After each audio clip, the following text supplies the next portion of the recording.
말씀하시면 조금 드리겠습니다. 네, 오늘 우리가 함께 읽은 고린도전서 12장 말씀에는 하나님께서 교회 성도들을 위해서 여러 가지 유익한 영적인 선물들을 주신다, 그렇게 기록하고 있습니다. 하나님께서는 모든 것이 합력해서 선을 이루도록 하시는 분입니다. 그래서 교회 안에는 수많은 사람들, 또 다양한 사람들이 들어와 있고요. 또 들어와 계신 분들은 각기 다양한 성격과 다양한 재능을 가지고 있습니다. 또 이런 모든 분들이 서로 협력하고 조화를 이루는 가운데 예수 그리스도의 몸을 세워가는 것입니다. 하나님 앞에서 쓸모없는 인생, 쓸모없는 재능은 사실상 없습니다. 우리가 알고 있는 옛날 중국 고사에 계명구도라는 말이 있습니다. 계명이라는 것은 이제 닭 울음소리를 말하고요. 구도라는 것은 개도둑을 이야기합니다. 이 고사가 어디서 나왔느냐면 맹상군의 이야기입니다. 중국의 제나라에 제상으로 있는 전명이라는 사람이 있는데 그 사람의 아들이 전문이에요. 하루는 문이 자기 아버지한테 질문을 했습니다. 아버지, 아들의 아들을 뭐라고 합니까? 손자라고 그러지 않느냐? 그럼 손자의 손자는 뭐라고 합니까? 그건 현손이라고 하지. 그럼 현손의 현손은 뭐라고 합니까? 그건 나도 모르겠다. 왜 자꾸 그런 이상한 걸 물어보느냐? 아버지는 제 나라의 재상으로서 이렇게 수많은 금은보화를 가지고 있고 아버지의 여러 후궁들과 처첩들이 이렇게 많이 있는데 다들 배불리 먹고 좋은 옷을 입고 부족한 것이 없이 살고 있고, 이 많은 재산을 아버지께서는 나중에 죽으면 지금 이름도 모르고 호칭도 모르는 그 후손에게 물려줄 계획을 갖고 있습니다. 하지만 제 나라 있는 우리 선비들은 헐벗고 굶주리고 그리고 정말 어렵게 살아가고 있는데 아버지는 우리 가문만 생각하고 이 나라가 앞으로 어떻게 될 것은 생각하지 않으십니까? 하고 어린아이 입에서 그런 이야기가 나왔어요. 아버지가 기특하게 여겨가지고 그럼 어떻게 했으면 좋겠느냐, 너한테 이제 맡기겠다 하니까 아버지의 재산을 그날부터 털어가지고 여러 사람들을 초청하기 시작합니다. 천하에 있는 누구든지 남자건 여자건 나이가 많건 적건 간에 한 가지씩 재능 있는 사람은 누구든지 다 자기 식객으로 집안 손님으로 초청을 합니다. 그래서 먹여주고 재워주고 같이 자기 집에서 살도록 허락을 해줍니다. 이 소문이 전국에 퍼지니까 나름대로 한 가지씩 재능 있는 사람들이 다 모여드는 거야. 그 중에는 뛰어난 학문을 가진 자도 있고 또 전투에 아주 능한 그런 장수들도 있고 또 어떤 사람은 말을 잘하는 사람도 있고 어쨌든 별하별 재주를 가진 사람들이 다 모여들었어요. 그래서 기록에 의하면은 1000명이라고 기록된 자료가 있고 3000명가량이 모여들었다, 그런 기록이 있어요. 근데 이 소문이 퍼지니까 이웃나라 진나라에서 이 맹상군을 초청을 했습니다. 초청해서 그 사람을 설득해서 자기 나라의 재상으로 삼으려고 하는데 아무래도 그게 통할 것 같지 않으니까 감옥에 가두었다가 몰래 죽여버리려고 그런 계획을 세웁니다. 감옥에 갇히게 된 맹상군은 사람 한 명을 그 진나라 황제의 가장 아끼는 그 후궁에게 몰래 보내가지고 제발 우리를 풀어달라고 요청을 했습니다. 그러니까 그 왕의 후궁이 하는 말이 당신이 가지고 있는 옷을 갖고 싶다고, 흰 여우 가죽으로 만든 옷을 갖고 싶다고 해요. 그 천하에 두 벌밖에 없다는 건데 그 가지고 올 때 이미 진나라 왕에게 바쳤기 때문에 옷이 없어요. 어떻게 하면 좋을까 그렇게 생각을 하고 있는데 그 식객들 가운데 같이 있는 사람 가운데에서 같이 따라온 사람 가운데서 개도둑 출신이 있어요. 개도둑 하려면 개가 짖지 않도록 잘 다스려야 되고 몰래 들어가서 훔치는 재주가 있어야 돼요. 그래서 병사들도 사나운 군견들이 지키는데 이 개도둑이 개를 잘 달래가지고 황제의 창고에 들어가서 흰 여우 가죽옷을 훔쳐와가지고 그것을 후궁에게 보냈습니다. 그래서 그 후궁은 왕에게 맹상군이라는 사람을 좀 풀어주도록 자꾸 설득을 합니다. 그래서 마침내 감옥에서 풀려나는데, 그래서 자기 일행들을 이끌고 뒤도 안 돌아보고 이제 국경을 넘으려고 달려갑니다. 근데 아직까지 해가 뜨지 않아가지고 함곡관이라는 국경 관문이 있는데 국경을 통과할 때는 반드시 날이 밝아야만 성문을 열어줍니다. 아직 새벽이라서 성문을 열어주지 않는데, 자기가 데리고 있던 사람 중에서 닭 울음소리를 기가 막히게 잘 내는 사람이 있어요. 닭 울음소리를 잘 내는 사람의 목청을 가다듬은 다음에 닭 울음소리를 내니까 이 동네 저 동네에 있던 수탉들이 다 따라서 꽃기워하고 우는 거예요. 그 성문지기가 날이 밝았나 보다라고 생각을 하고 성문을 열어줍니다. 그래서 무사히 탈출했다고 합니다. 여러분, 개도둑이라는 재능이 별 대단한 재능이 아닙니다. 사회적으로 천대받는 재능이에요. 맹상군이 닭 울음소리 내는 사람하고 개도둑을 식객으로 초청했을 때 주변에 있던 선비들이라든지 좀 자기는 뛰어난 재주가 있다는 사람들은 같이 밥을 먹기도 꺼리고 상대도 하지 않았습니다. 하지만 그런 재능이 뜻밖에도 많은 사람들의 목숨을 구하는 그런 데 사용되었다는 겁니다. 하나님의 인재 등용이 바로 이와 같습니다. 하나님 앞에서 쓸모없는 인생은 없습니다. 하나님께서는 약하고 천한 자들을 들어쓰기도 하시고 배운 자들을, 강한 자를 사용하기도 하십니다. 하나님의 손에 붙잡힐 때, 쓰임 받을 수 있을 때 사용되면 하나님의 능력이 나타납니다.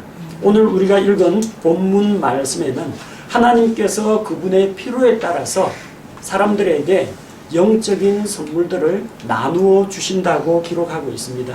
우리가 흔히 말하는 성령의 은사라고 이야기하는데, 정확한 번역은 영적 선물들, 하나님께서 주신 그 선물들을 이야기합니다.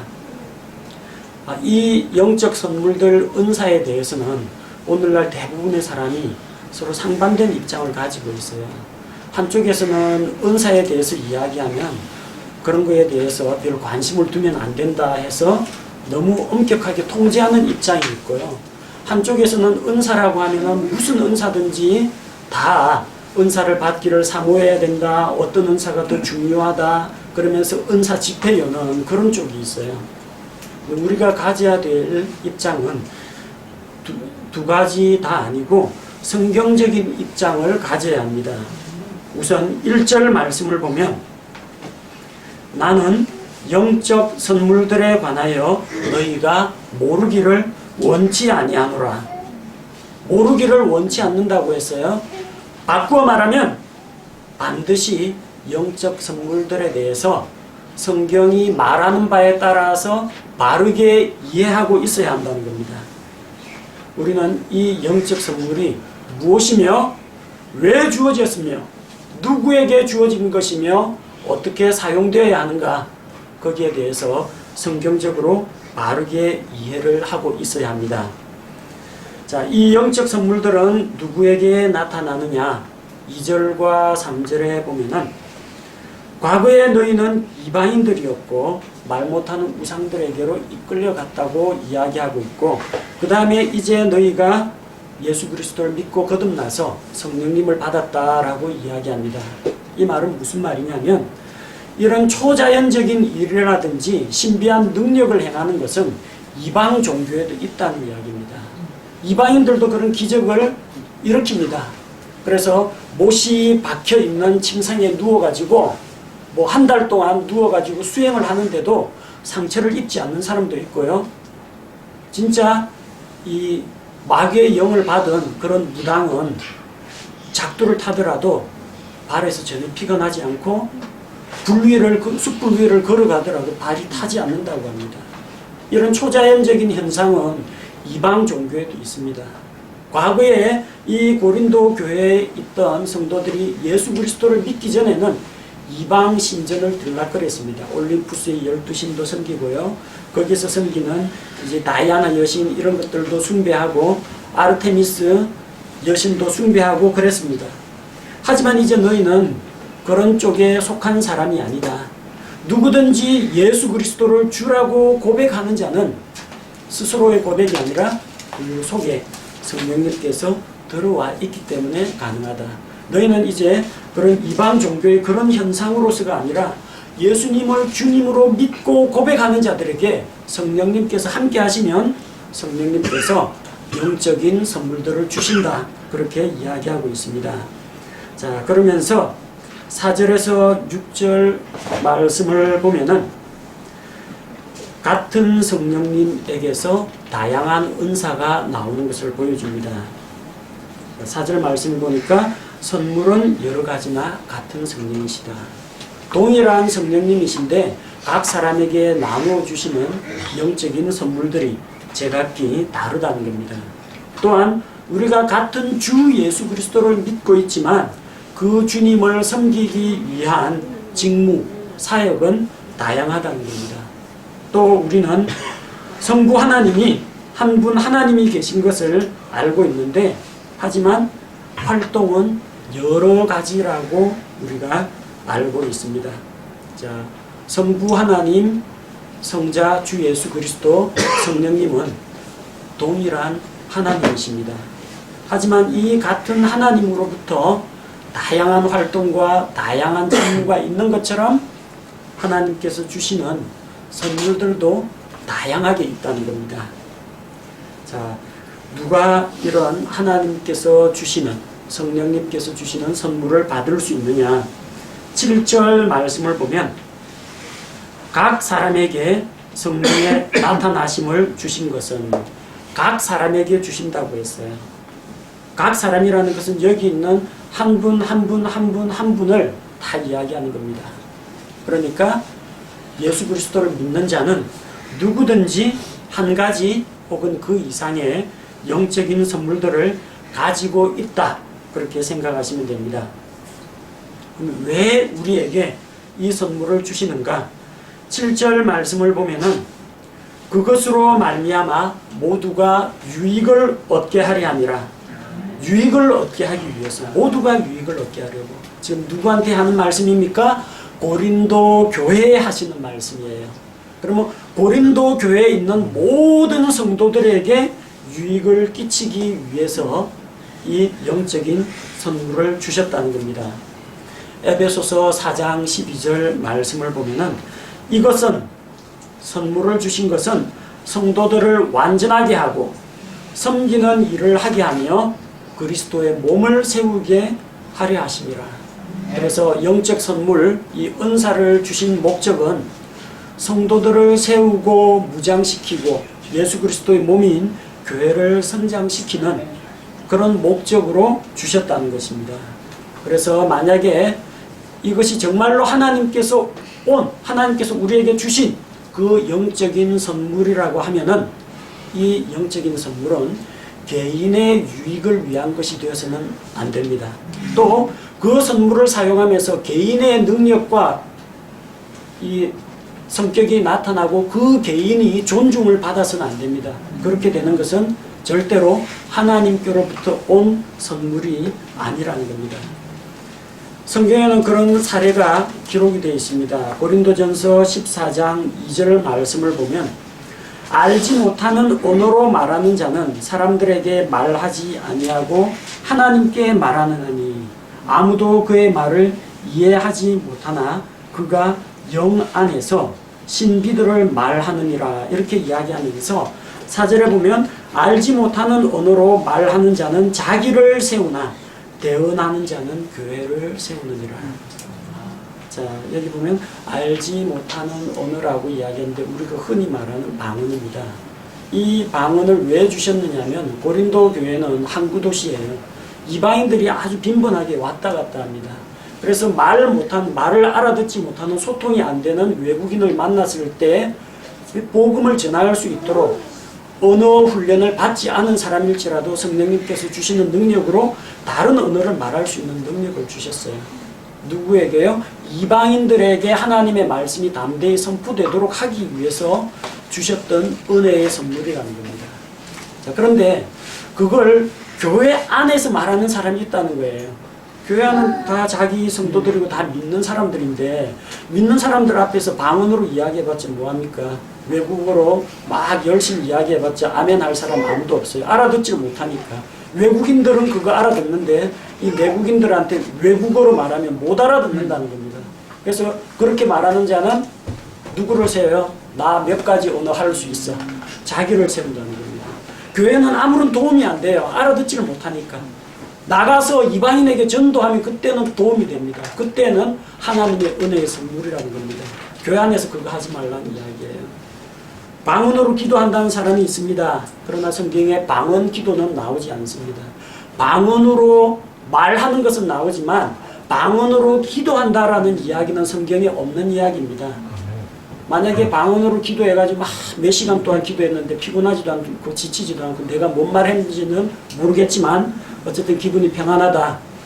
교회하고 무슨 상관이 있습니까? 개인적으로 심리적인 만족을 주고 뿌듯함을 느끼는 것 외에는 다른 성도들한테 도움되는 게 한 가지도 없다는 겁니다. 이거는 은사가 아니라는 얘기예요. 하나님께서 주신 은사면 개인의 유익을 위한 것이 아니고 개인이 드러나는 것이 아니고 하나님의 영광이 드러나고 성도들을 세워주는 것이야말로 영적인 선물이라는 겁니다. 자, 그럼 영적인 선물은 누가 주는가? 11절 말씀에 기록이 되어 있습니다. 이 모든 것은 같은 그 한 성령께서 행하사 자신의 뜻대로 각 사람에게 개별적으로 나누어 주시는 것입니다. 자, 간절히 사모하면 받는다고 합니다. 간절히 사모하면은 뭐 방언 은사도 받고 간절히 사모하면 병 고치는 은사도 받는다고 하는데 성경 어디에도 우리가 간절히 사모하면 주신다는 말씀이 없어요. 간절히 사모하면 주시는 것이 아니라 성령님의 뜻대로 주신다고 했습니다. 사람의 뜻이 아니라 성령님 뜻대로 주시는 것입니다. 능력 있는 목회자가 나누어주는 것이 아닙니다. 요즘 은사주의 집회 가면 임파테이션이라고 했어요. 은사 접목이라는 걸 합니다. 은사 접목이 뭐냐면은 나무에 이거 접붙이기 하면은 이 나무의 진액이 붙여놓은 가지에까지 전달돼 가지고 열매가 맺잖아요. 그렇게 이제 접목 붙이면은 이게 능력이 타고 흘러나온다는 거예요. 그래서 능력이 많은 목사님을 딱 붙잡고 당신의 무슨 은사가 내게 임하기를 원합니다. 이렇게 붙들면은 엘리사가 엘리야에게 말한 것처럼 당신의 영의 갑절이 내게 임하기를 원합니다. 그렇게 하면은 그 은사가 자기한테 온다는 이야기예요. 그 임파테이션이라고 합니다. 그리고 집단적으로 그걸 줘요. 집단적으로 사람들 쓰러뜨리고 집단적으로 방언이 터져야 된다 그러는데 성경은 그렇게 이야기하지 않습니다. 능력 있는 목회자가 임파테이션, 은사 접목으로 나눠주는 것이 아니라 성령님께서 그분의 뜻대로 주신다고 했고요. 대중 집회에서 집단적으로 받는 게 아니에요. 어떻게 받아요? 각 사람에게 개별적으로 나눠준다고 했어요. 그러니까 은사 집회에 가서 집단적으로 받는다. 이것은 성령님의 역사가 아니라는 겁니다. 성령님 역사 아니면 뭐겠습니까? 둘 중에 하나입니다. 악한 영의 역사라는 겁니다. 성경적인 영적인 선물은 어떻게 오느냐? 같은 한 성령님께서 예수 그리스도를 믿고 거듭난 사람에게 각 사람에게 성령님께서 원하시는 대로 개별적으로 나누어 주시는 것이 올바른 영적 선물이라는 겁니다. 자, 그럼 영적 선물들에는 어떠한 종류가 있느냐? 우리가 앞서 읽었던 말씀에 나오죠. 자, 어떤 사람에게는 지혜의 말씀, 지식의 말씀, 믿음, 병 고치는 선물, 기적들 행함, 대언함, 영들 분별함, 타 언어 통역, 뭐 여러 가지 선물들이 많이 나오고 있고요. 그 뒤쪽에도 보면은 28절, 29절, 30절 말씀에도 여러 가지 하나님께서 주신 영적인 선물들이 나옵니다. 자, 이 선물을 크게 네 가지로 나눠 볼 수가 있습니다. 첫 번째는 특별한 선물들. 하나님께서 교회에 은혜의 선물을, 영적인 선물을 주시기도 하는데 또 한편으로는 그 영적인 선물을 받은 사람을 교회에다 주시기도 합니다. 그래서 특별한 선물로 어떤 것이 있느냐면 에베소서 4장 12절 이하에 나오는 말씀과 같이 사도, 대언자, 복음 전도자, 목사 겸 교사 이렇게 네 가지 특별한 선물이 있습니다. 그래서 이것은 하나님의 사람들을 무장시키기 위한 선물들입니다. 지난번에 말씀드린 것과 같이요. 목사 겸 교사, 목사는 말씀을 선포하고 또 사람들을 가르치는 일을 합니다. 이것은 직분이 아닙니다. 어떤 계급이나 타이틀이 아니고요. 일입니다. 일. 하나님께서 맡기신 일입니다. 그래서 하나님의 사람을 무장시키기 위해서 하나님께서 교회에 사도, 대언자, 복음전도자, 목사 겸 교사 이런 직무를 주셨다는 겁니다. 이것도 하나님께서 받은 선물로서 할 수 있는 것이지 아무나 할 수 있는 것은 아닙니다. 두 번째, 선물들 가운데서 말하는 선물들이 있어요. 말로 하는 선물들. 이것은 하나님의 진리를 설명하기 위해서 주신 것입니다. 대언. 그 당시에는 아직 성경 기록이 완성이 되지 않았기 때문에 하나님으로부터 직접 말씀을 듣고 사람들에게 전달하는 대언자가 있었습니다. 성경 기록이 완성된 지금은 대언은 없습니다. 다만 이미 주어진 말씀에 대해서 조명을 하고 해석을 하고 적용을 하는 과정은 남아 있습니다. 또 가르치는 선물이 있어요. 가르치는 은사가 있고요. 말로 낙심한 사람에게 힘을 북돋아주고 또 잘못하고 있는 사람에게 따끔하게 말씀으로 경고하고 교훈을 주고 야단을 치기도 합니다. 이 권면의 은사가 있습니다. 또 지혜의 말씀이나 지식의 말씀이나 어쨌든 언어를 사용해서 다른 사람을 세워주는 은사가 있어요. 말하는 선물들이 있습니다.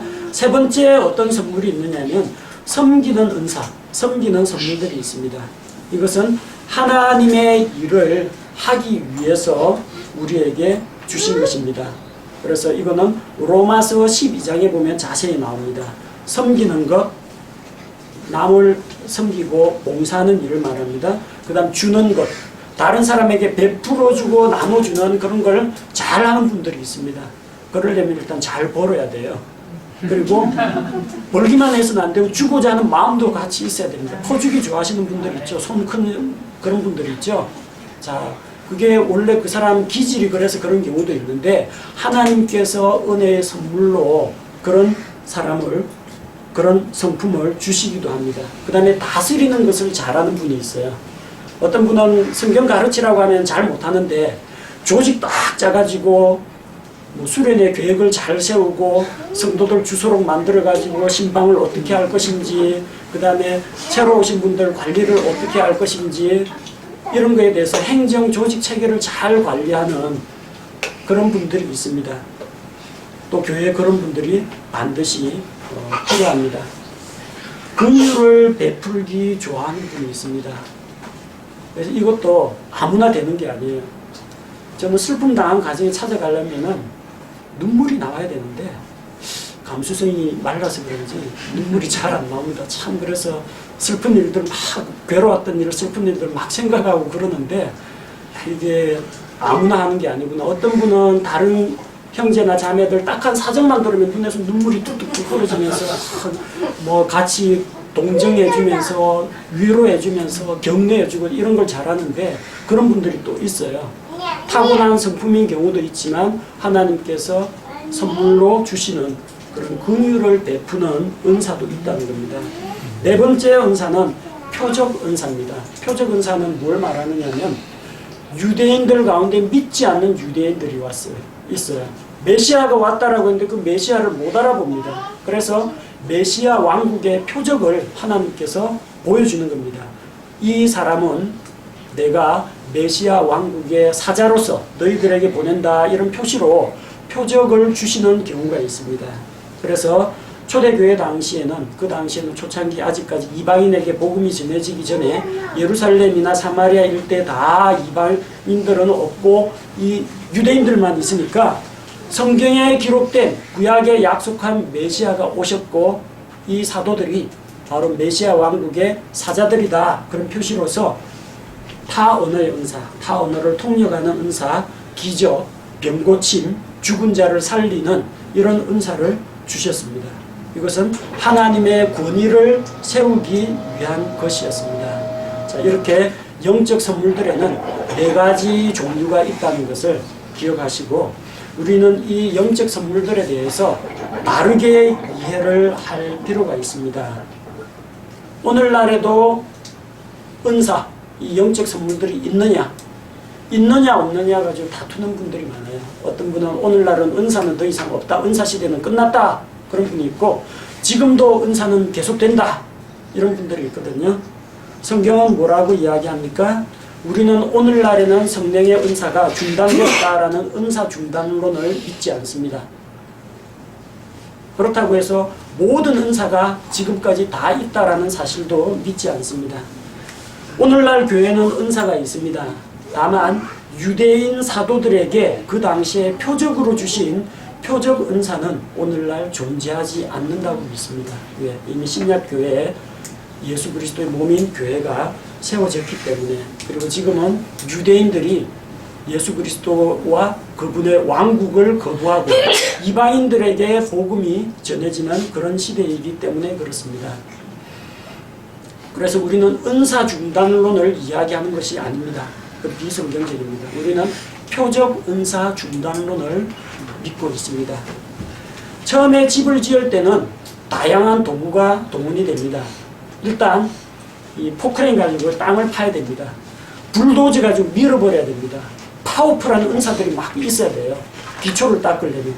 기초가 닦이고 나면 그 위에 뭐합니까? 이제 벽돌 올리고 콘크리트 붓고 그러죠. 거의 완성돼 가면 뭐합니까? 안에 이제 페인트 칠을 하고요. 벽지 바르고 그다음 망치 갖고 못질합니다. 완성되어 가면 점점 섬세한 작업으로 들어가요. 초창기에는 그 굴착 작업, 폭파 작업 이런 것들이 있는데 갈수록 정교하고 섬세한 작업들이 이루어집니다. 근데 집 거의 다 지어가는데 불도저 갖고 와서 이것도 은사다 하고 밀어버리면 곤란하다는 이야기예요. 그 당시에 물론 그런 은사가 있었어요. 성경적으로 없었다는 이야기가 아니고. 근데 지금 신약교회 예수 그리스도의 몸이 완성되어 가지고 이제는 성도들을 말씀으로 무장시키고 서로 섬기고 교회를 성장시키고 복음을 전하는 이런 일을 하는 단계인데, 그런 폭발력 강한 그런 걸 가지고 와서 포크레인이나 불도저 가지고 이 교회를 밀어붙이려고 하면 곤란하다는 이야기입니다.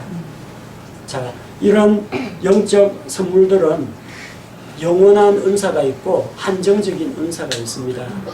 사랑은 영원합니다.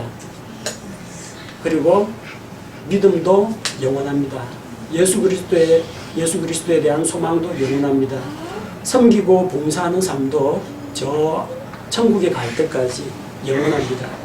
하지만 그 가운데에서는 하나님께서 한시적으로 자신의 권능을 나타내시고 메시아 왕국의 표적을 보여주기 위해서 사용하신 그런 은사들이 있다는 겁니다.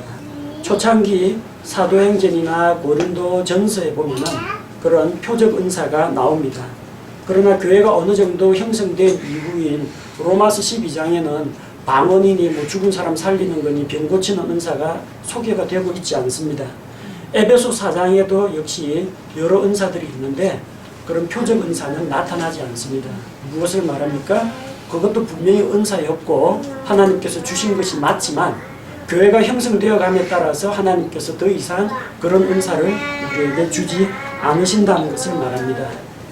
우리는 은사를 받았다고 하면 뭔가 신령하고 능력을 행하고 이런 것들을 생각하기가 쉬운데 모든 영적 선물들이 초자연적인 것은 아닙니다. 다른 사람들을 섬기고 동정하고 위로하고 조직을 관리하고 나누어주고 이런 것은 일상적인 우리 삶 가운데서 나타나는 모습이지 어떤 초자연적인 초능력을 말하는 것이 아닙니다. 우리는 누구나 한 가지 이상 영적인 선물을 가지고 있습니다. 타고난 재능이 은사는 아닙니다. 예를 들어서 누군가가 피아노를 아주 잘 친다, 혹은 운동을 아주 잘한다, 그걸 가지고 은사라고 부르지는 않습니다. 왜 그렇습니까? 유명한 피아니스트 가운데에서도 예수님을 안 믿는 사람이 있다는 거예요. 그리고 그 사람이 연주하는 음악들은 대부분 거의 다 세상적인 그런 음악들을 연주를 합니다. 하나님께 영광 돌아가는 것들은 아무것도 없고 교회에 유익을 끼치는 것도 없습니다. 그러면 이것은 은사가 아니라는 이야기예요. 운동을 잘하고 힘도 잘 쓰고 돈을 잘 벌어요. 그런데 성도들을 섬기는 것하고는 전혀 관계없이 자기 혼자 잘 먹고 잘 살고 이 땅에서 부를 쌓는 데만 관심이 있다면 이 사람에게는 그게 하나님께서 은사로 주신 것이 아니라는 이야기입니다. 자, 그래서 타고난 재능과 하나님께서 주신 그 선물과는 차이가 있을 수 있다는 겁니다. 하지만 대개의 경우 자기가 가지고 있는 성격과 재능 그리고 하나님께서 사용하시는 은사 이게 일치하는 경우가 많습니다. 예를 들어서 초대교회에 있던 그 7사람 가운데 한 사람인 스데반은 성도들을 섬기는 그런 직분으로 아마 집사인 것으로 알려져 있는데 섬기는 일을 하는 것 이외에 어떠한 능력이 있었느냐면 성경 말씀을 가지고 논증을 하고 가르치고 설교하는 데 탁월한 재능이 있었습니다. 그 사람에게는 그게 하나님께서 주신 가르치는 선물이었던 겁니다. 빌립이라는 사람은 낯선 사람을 만나더라도 전혀 부끄러워하지 않고 주눅들지도 않고 이 사람 저 사람 만나면서 복음을 전하는 그런 부분에 또 탁월한 소질이 있는 분이었습니다. 자, 그래서 빌립이 사마리아에 전도하러 가고 이디오피아 내시에게 전도하고 이런 것들을 볼 수가 있죠. 그가 가지고 있는 기질이나 어떤 재능들이 하나님의 손에 붙잡혀 가지고 사용될 때 은사로 나타나기도 한다는 겁니다. 때로는 베드로처럼 무식하고 담대하게 나아가는 그런 사람이 있는가 하면 사도 바울과 같이 열심히 율법에 대해서 공부를 많이 한 사람은 그 나름대로 하나님의 말씀을 논리정연하게 선포하는 그 일에 부르심을 받는다는 겁니다. 자, 그래서 내 은사는 무엇인가 생각할 때 내가 잘하는 것은 무엇인가 그런 걸 먼저 생각해 보시는 것이 필요합니다. 이런 영적인 선물들은 교회들을 섬기고 사람들을 세우는데 사용될 때 비로소 하나님의 은사로서의 기능을 하게 되는 겁니다. 이 영적인 선물에는 서열이 없어요. 어느 은사가 어느 은사보다 뛰어나냐? 그러면은 열심히 밥해가지고 성도들을 섬기는 은사가 목사가 되어가지고 말씀을 가르치는 은사보다 못하냐? 그러지 않습니다. 제가 유학 시절에 가정을 거의 돌보지 못했어요. 열심히 학교 가서 공부하고 돌아오면 숙제하고 시험 준비하고 이러느라고 거의 집안일을 많이 도와주지 못했는데 아내가 시간만 되면 꼬박꼬박 밥을 차려줬어요. 공부를 하고 있으니까 밥이 나오더라고요. 자취생활을 오래 했기 때문에 저는 누가 차려주는 밥을 대하면은 항상 감사한 마음이 듭니다. 그래서 이야기했어요. 나중에 내가 하나님 앞에서 상 받거든. 그 중에 절반은 밥 차려준 당신 상이라고 이야기했습니다. 그게 결국 저를 만들었고 저를 또 하나님께서 사용할 수 있는 그런 사람으로 성장시켜 온 것이 사실입니다. 은사 가운데는 천한 은사가 따로 있고 귀한 은사가 따로 있는 게 아닙니다. 서열이 없어요. 여러분 우리의 몸 가운데 여러 가지 지체가 있잖아요. 눈도 있고 코도 있고 입도 있고 귀도 있고 손도 있고 다리도 있고 여러 가지 지체가 있는데 어느 것이 더 소중하고 어느 것이 덜 소중한 게 있습니까? 그런 게 없습니다. 당장에 눈이 안 좋으면은 얼마나 불편합니까? 성경도 못 읽고 다른 사람을 만나지도 못하고 길을 찾아가지도 못하고 눈은 멀쩡한데 다리가 불편하면 걸어 다니지를 못하고 이동을 못하니까 얼마나 갑갑합니까? 귀가 안 들린다. 나는 말을 할 수 있는데 다른 사람이 나한테 무슨 말을 하는지 알아들을 수 없다. 이거 역시 엄청나게 불편한 일입니다. 다 있어야 돼, 다. 어느 것이 더 중요하고 덜 중요한 것은 없다는 겁니다. 각 상황에 따라서 꼭 필요한 은사는 있지만 절대적으로 어떤 은사가 더 뛰어나고 어떤 은사는 못하다. 그런 것은 있을 수가 없다는 겁니다. 앞서 제가 말씀드린 그 맹상군의 계명구도라는 그 고사. 닭 울음소리 내는 흉내 내는 그게 뭐 그리 대단한 재주입니까? 하지만 때에 따라서는 그런 사람이 한 사람은 있어야 된다는 거예요. 아니 개도둑이 뭐 자랑거리입니까? 남의 개나 훔치는 그런 일이. 근데 그것도 재주는 재주예요. 그 재주가 그 당시 사람들의 생명을 건지는데 유용하게 사용되었다라는 겁니다. 여기 우리 교회 성도들을 보면요. 정말 다양한 분들이 모였어요. 직업도 다양하고 연령층도 저 어린아이로부터 시작해서 어른까지 다양하게 있고 남자도 있고 여자도 있고 이 중에 우리 그 힘 좀 잘 쓰는 형제도 있고요. 아주 언변술이 뛰어나신 형제도 있고요. 그 다음에 뭔가 일이 있다고 하면은 물불 가리지 않고 열심히 섬기고 봉사하는 분들이 있고요.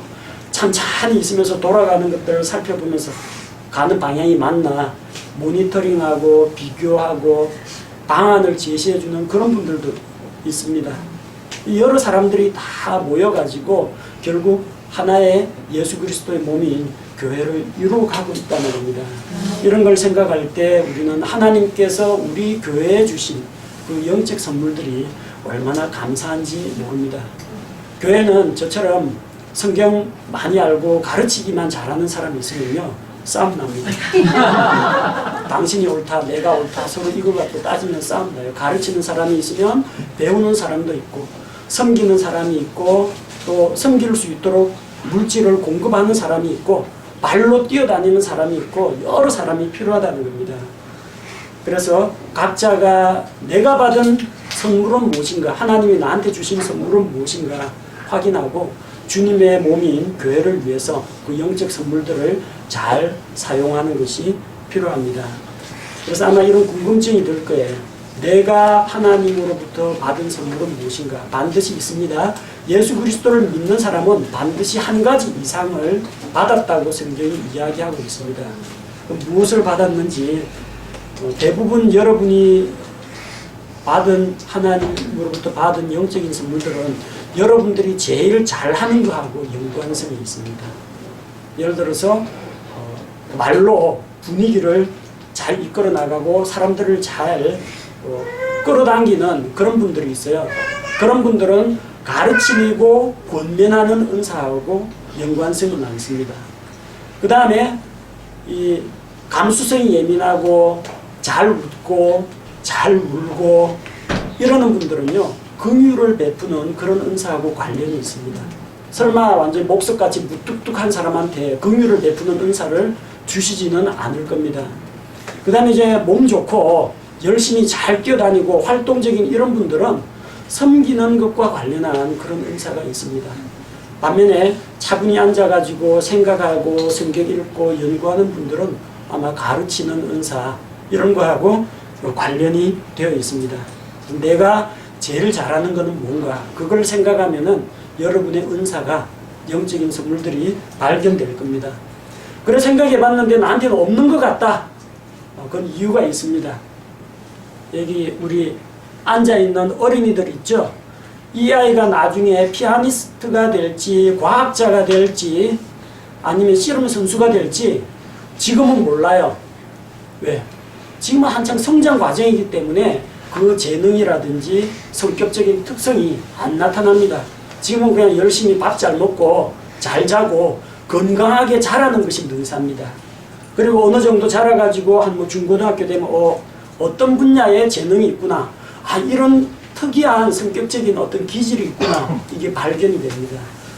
일단 성장해야만 그 사람의 성격과 특징들이 나타나는 것처럼 갓 예수님을 믿고 거듭난 사람한테는 이게 잘 안 보입니다.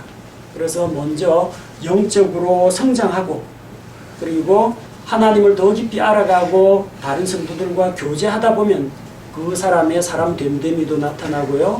성격도 나타나고 재능도 보입니다. 그러는 가운데에서 실제로 교회에서 이런 활동들을 하다 보면은 나의 영적인 선물들은 무엇인가가 발견이 될 겁니다. 그러니까 내가 하나님께로부터 어떤 영적인 선물들을 받았다 생각되시는 분들은 그거 잘 개발해가지고 잘 가꾸고 개발해서 예수 그리스도의 몸인 교회를 세우는 일에 기여해 주시기 바랍니다. 나는 아직까지는 좀 뭐가 내 은사인지 모르겠다 그런 분들은 일단 부지런히 성경 말씀 배우고 영적으로 성장하는 일에 주력을 하시면 됩니다. 그러면 하나님께서 우리에게 주신 영적 선물이 무엇인지 우리가 더 분명하게 알 수가 있습니다. 다 함께 협력해서 우리 하나님께서 주신 영적인 선물들로 주님의 몸인 교회를 세워나가도록 합시다. 제가 기도하겠습니다.